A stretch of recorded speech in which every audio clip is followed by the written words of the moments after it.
सोनी जियोग्राफ के साथ इन जादुई लम्हों को कैद करें। मिलते हैं वहां। आरएमएस टाइटैनिक, ये नाम है ग्रैंडर और ट्रेजेडी दोनों का।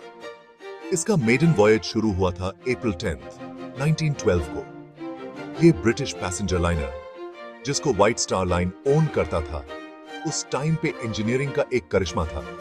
इसे बनाया गया था दुनिया का सबसे बड़ा और लग्जूरियस शिप बनाने के लिए, और इसने पूरी दुनिया की इमेजिनेशन को कैप्चर कर लिया था।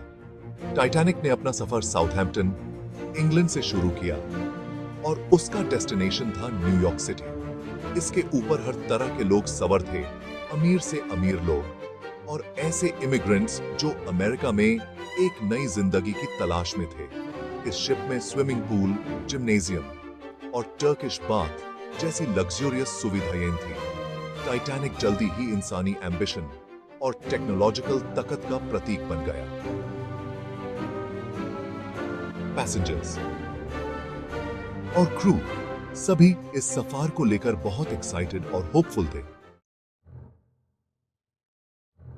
टाइटैनिक का यह सफर अप्रैल 14, 1912 की रात को एक भयानक एक्सीडेंट में बदल गया। जब ये अनसिंकेबल शिप नॉर्थ अटलांटिक के आइसी वाटर्स में से गुजार रहा था, तो ये एक आइसबर्ग से टकरा गया।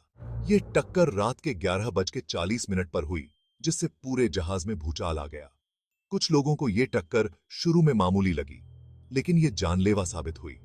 आइसबर्ग ने पानी के नीचे जहाज के स्टारबोर्ड हल में कई कंपार्टमेंट्स में छेद कर दिए थे।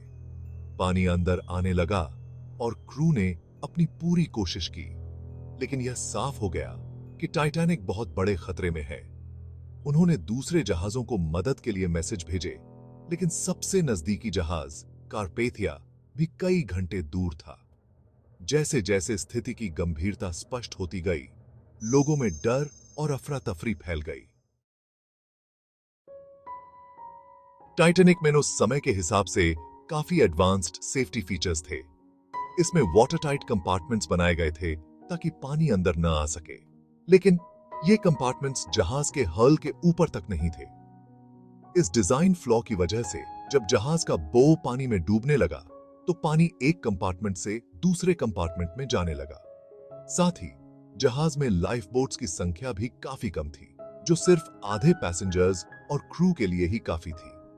यह कमी उस समय के नियमों के कारण थी, जो जहाज के ग्रोस टनेज पर आधारित थे, न कि पैसेंजर कैपेसिटी पर। इसके अलावा कुछ लाइफ बोट्स को पूरी तरह भरे बिना ही उतार दिया गया, जिससे जहाज पर रह गए लोगों के बचने की संभावना और भी कम हो गई। गलती के बहुत ही बुरे नतीजे निकले।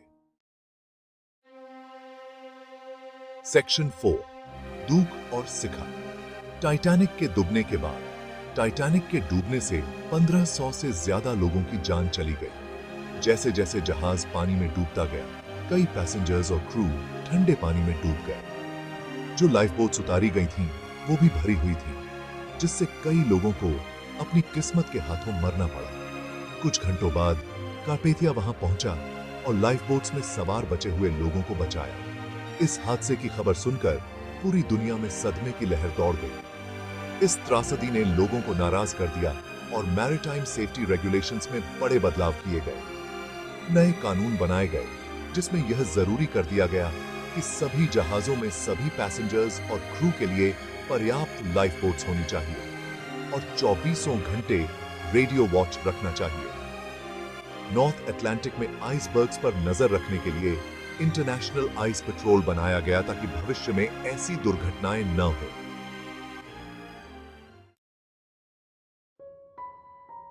सेक्शन 5, रहस्यों से पर्दा उठाते हुए लगातार हो रही खोज और उसके नतीजे। 1985 में टाइटैनिक का मलबा अटलांटिक महासागर की सतह से 2.5 मील नीचे मिला। इस खोज ने इस हादसे में दुनिया की रुचि को फिर से जगा दिया और इस डूबने की घटना के बारे में और ज्यादा रिसर्च को बढ़ावा मिला। इसके बाद मलबे वाली जगह पर कई एक्सपीडिशंस भेजे गए, जिससे कई महत्वपूर्ण आर्टिफैक्ट्स मिले, जिनसे पैसेंजर्स और क्रू के जीवन के बारे में जानकारी मिलती है। वैज्ञानिक और इतिहासकार टाइटैनिक से मिली चीजों का विश्लेषण कर रहे हैं। साथ ही हिस्टोरिकल डॉक्यूमेंट्स और बचे हुए लोगों के बयानों का भी अध्ययन कर रहे हैं। उनकी रिसर्च का उद्देश्य डूबने के टेक्निकल पहलुओं, इस त्रासदी के मानवीय पक्ष और इससे मिली सीख को बेहतर तरीके से समझना है। टाइटैनिक का हादसा हमें सुरक्षा, तैयारी और जीवन की नाजुकता के महत्व की याद दिलाता है।